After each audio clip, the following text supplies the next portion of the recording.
श्री नंदीश्वर विद्यालय द्वारा online classes में आपका स्वागत है।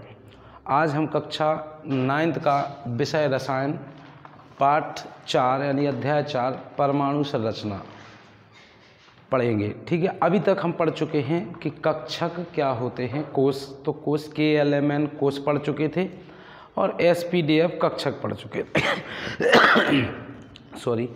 तो अब हम पढ़ते हैं संयोजकता किसे कहते हैं, यानी कि बैलेंसी। तो बैलेंसी जानने के लिए एक छोटा सा हम एक एग्जाम्पल लेते हैं कक्षकों के लिए कि होते क्या हैं। तो जैसे हम मानते हैं कि नाइट्रोजन का परमाणु क्रमांक 7 होता है, परमाणु क्रमांक 7 होता है।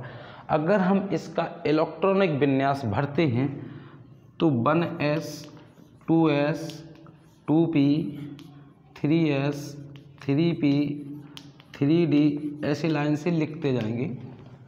तो ये अपने इलेक्ट्रॉनिक विन्यास लिखने का नियम है। इसके आधार पर हमने बताया था पिछली वीडियो में कि एस कक्षक में 2 इलेक्ट्रॉन भरे जाते हैं तथा पी कक्षक में 6 इलेक्ट्रॉन भरे जाते हैं और डी कक्षक में 10 इलेक्ट्रॉन और एफ कक्षक में 14 इलेक्ट्रॉन भरे जाते हैं।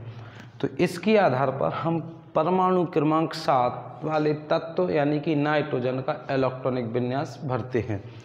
तो एस कक्षक में पहले कक्षक एस आ गया, तो इस एस कक्षक में कितने इलेक्ट्रॉन आते हैं? 2, इसलिए हम एस कक्षक में इसके ऊपर 2 इलेक्ट्रॉन लिख दिए। फिर एस कक्षक का नाम आ गया तो इसमें फिर से हम 2 इलेक्ट्रॉन लिख देंगे।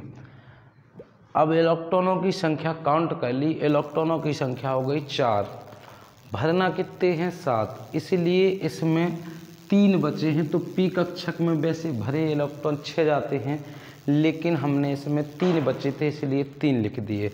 तो इस कोष को देखिए जहाँ तक ये इलेक्ट्रॉन भरे थे, ये पहला वाला K कोष है, दूसरा L, फिर तीसरा M, फिर अगला नेक्स्ट होता तो N O P ऐसे मानते हैं। तो कोष के जो उपकोष है इसका केवल एक, इस L कोष के 2 उपकोष S और P। तो हम इस वाले कोष के इन कक्षकों को देखो कि कहाँ तक इलेक्ट्रॉनिक विन्यास भरी थी। तो इलेक्ट्रॉनिक विन्यास केवल इसमें भरे हैं।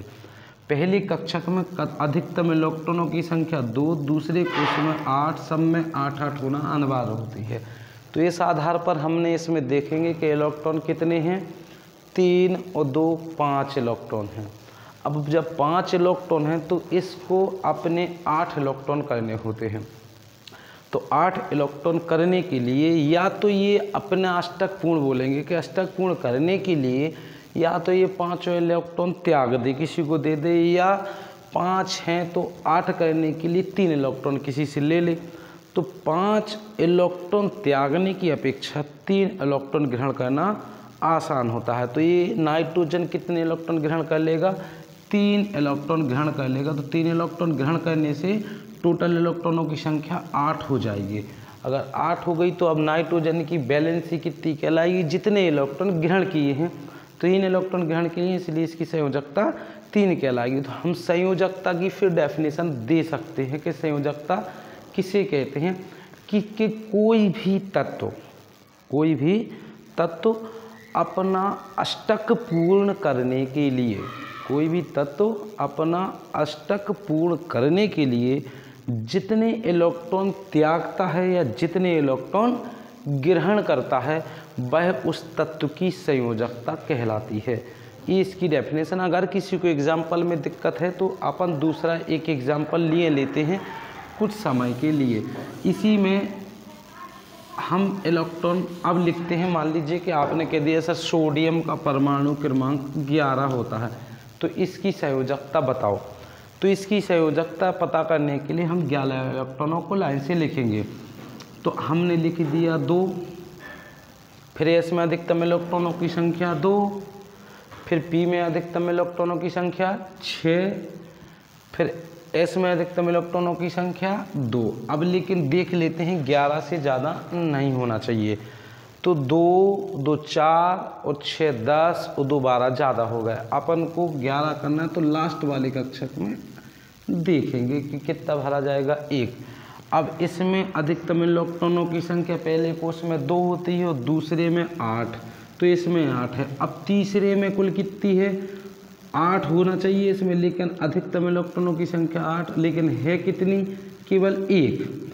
अब इसको अपना अष्टक पूर्ण करना है, तो अष्टक पूर्ण करने के लिए या तो ये 7 इलेक्ट्रॉन किसी से ले ले तब 8 होंगे, या 1 इलेक्ट्रॉन त्याग दे तो अष्टक पूर्ण हो जाएगा इसका। तो अब 7 लेने की अपेक्षा 1 इलेक्ट्रॉन त्यागना आसान हो जाएगा। तो सोडियम की संयोजकता यानी कि वैलेंसी कितनी मानी जाएगी? केवल 1 मानी जाएगी। इस प्रकार हमने दूसरा एग्जाम्पल दे दिया। इसी प्रकार हम डेफिनेशन भी यही देंगे कि किसी तत्व का या कोई भी तत्व अपना अष्टक पूर्ण करने के लिए जितने इलेक्ट्रॉन त्यागता है या जितने इलेक्ट्रॉन ग्रहण करता है वह उस तत्व की संयोजकता कहलाती है। अब इसके बाद आ गए हम परमाणु संख्या पे कि परमाणु संख्या किसे कहते हैं। अपना नेक्स्ट पॉइंट है, नेक्स्ट पॉइंट में परमाणु संख्या। तो अब हम जानते हैं कि परमाणु गोल होता है। कैसा होता है? परमाणु गोल होता है। इस संरचना के आधार पर अपन बोल सकते हैं कि परमाणु गोल है। तो परमाणु के 3 मूलभूत कण हैं, हम जो पढ़ चुके हैं, इलेक्ट्रॉन, प्रोटॉन और न्यूट्रॉन। परमाणु के नाभिक में यानी कि केंद्र में 2 चीज़ें पाए जाते हैं, एक न्यूट्रॉन पाया जाता है और एक प्रोटॉन पाया जाता है, और इसके चारों ओर इलेक्ट्रॉन चक्कर काटते हैं। तो हमने खोज की थी कि इलेक्ट्रॉन पर ऋण आवेश होता है और प्रोटॉन पर धन आवेश होता है और न्यूट्रॉन पर कोई आवेश नहीं होता, यानी कि शून्य आवेश होता है। तो परमाणु के नाभिक में प्रोटॉनों की जितनी संख्या होती है वही उस तत्व का परमाणु संख्या कहलाती है। यानी कि हम जानते हैं कि अगर आपने पूछ लिया कि किसी का भी एग्जाम्पल ले सकते हैं कि आपने जैसे मान लिया कि कार्बन का परमाणु क्रमांक 6 है। अब 6 हो गया तो हम 6 तो मान लिया कि ठीक है 6 होता है परमाणु क्रमांक, लेकिन प्रोटॉनों की संख्या कितनी है? तो प्रोटॉनों की संख्या जितनी इलेक्ट्रॉनों की संख्या होती है तो कार्बन में इलेक्ट्रॉनों की संख्या 6 मानी जाएगी, क्योंकि जो आज सारणी हमारे पास सामने समक्ष होती है जिससे हम पढ़ रहे हैं वो मोज़ेले की आवर्त सारणी। तो मोज़ेले की आवर्त सारणी इलेक्ट्रॉनिक विन्यास के आधार पर बनाई गई थी, तो हम इनको सबको इलेक्ट्रॉनिक विन्यास के आधार पर जानते हैं।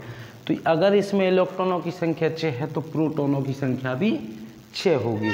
तो जब 6 होगी तो परमाणु विद्युत का उदासीन होता है, हम जानते हैं, इसलिए क्योंकि 6 धन आवेश है तो उतना ही ऋण आवेश है, इसलिए परमाणु विद्युत का उदासीन होता है। तो इसी प्रकार हम कह सकते हैं कि परमाणु संख्या किसे कहते हैं कि किसी परमाणु के नाभिक में उपस्थित जो प्रोटॉनों की संख्या होती है वही उस तत्व की परमाणु संख्या कहलाती है। अब इसके बाद परमाणु संख्या का क्वेश्चन का पॉइंट समझ में आया। अब उसके बाद अपन नेक्स्ट बिंदु पढ़ते हैं द्रव्यमान संख्या कि द्रव्यमान संख्या यानी कि परमाणु भार किसे कहते हैं।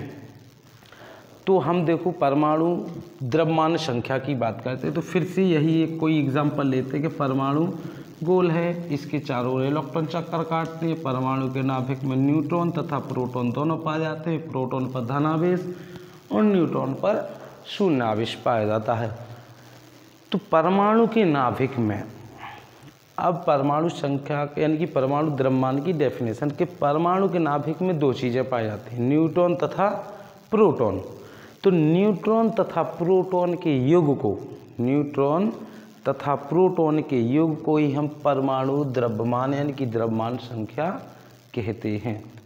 किसी भी तत्व में जितनी न्यूट्रॉनों की संख्या है और जितनी प्रोटॉनों की संख्या है, अगर दोनों का योग कर दिया जाए तो वह उस तत्व का द्रव्यमान संख्या कहलाती है। ये आपकी डेफिनेशन। अगर आपको कोई एग्जाम्पल देखना है तो कोई आप एग्जाम्पल देख सकते हैं। जैसे अगर हम बोल दें कि कार्बन का परमाणु क्रमांक अभी हाल जैसे एग्जाम्पल लिया था 6 है, तो इसमें इलेक्ट्रॉनों की संख्या कितनी है? 6, प्रोटॉनों की संख्या 6, न्यूट्रॉनों की संख्या कुछ भी नहीं। तो इसका परमाणु का द्रव्यमान कितना बोलेंगे? इसके आधार पर नहीं बोलेंगे, अपन बोलेंगे इसका परमाणु द्रव्यमान कितना होता है। न्यूट्रॉनों की संख्या भी इसमें 6 पाई जाती है। तो न्यूट्रॉन तथा प्रोटॉन का योग, दोनों का योग कितना हो जाएगा? 6 + 6, यानी कि परमाणु क्रमांक इसका कितना कहलाएगा? कार्बन का परमाणु भार 12 कहलाएगा। कितना कहलाएगा? 12। इसके जानने के लिए आप अगली कक्षाओं में ज़्यादा खुल के अध्ययन करेंगे, केवल यहाँ पर इतना ही जान सकते हो कि न्यूट्रॉन तथा प्रोटॉन का योग क्या कहलाता है? परमाणु द्रव्यमान यानी कि द्रव्यमान संख्या कहलाती है। अब इसके बाद आपका नेक्स्ट बिंदु है जिसको बोलते हैं समस्थानिक। कि समस्थानिक किसे कहते हैं? समस्थानिक ये भी सभी तत्वों से यानी कि परमाणुओं के बारे में बात चल रही, तो परमाणुओं से ही सब चीज़ें संबंधित है। अगर हम बोलें कि हाइड्रोजन है, काय का परमाणु है? हाइड्रोजन का परमाणु, हाइड्रोजन का ये परमाणु है, हाइड्रोजन नहीं है, ठीक है ना। ये यानी कि एक संकेत बोलते हैं, सिंबल है, ठीक है ना।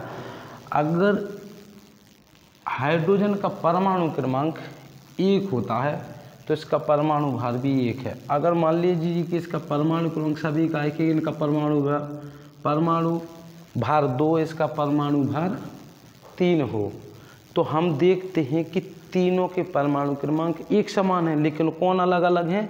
परमाणु भार अलग अलग हैं।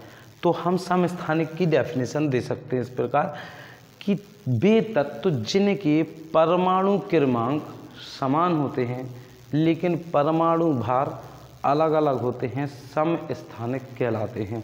वे तत्व जिनके परमाणु क्रमांक समान यानी कि परमाणु संख्या समान होती है लेकिन परमाणु द्रव्यमान कैसा होता है? अलग अलग होता है, समस्थानिक कहलाते हैं।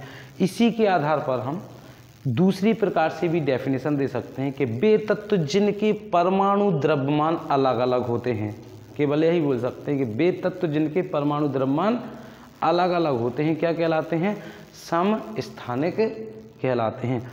कुछ समस्थानक जो हैं, तो समस्थानकों का उपयोग हमारे दैनिक जीवन में भी उपयोग किए जाते हैं, तो इसके कुछ अनुप्रयोग भी हैं।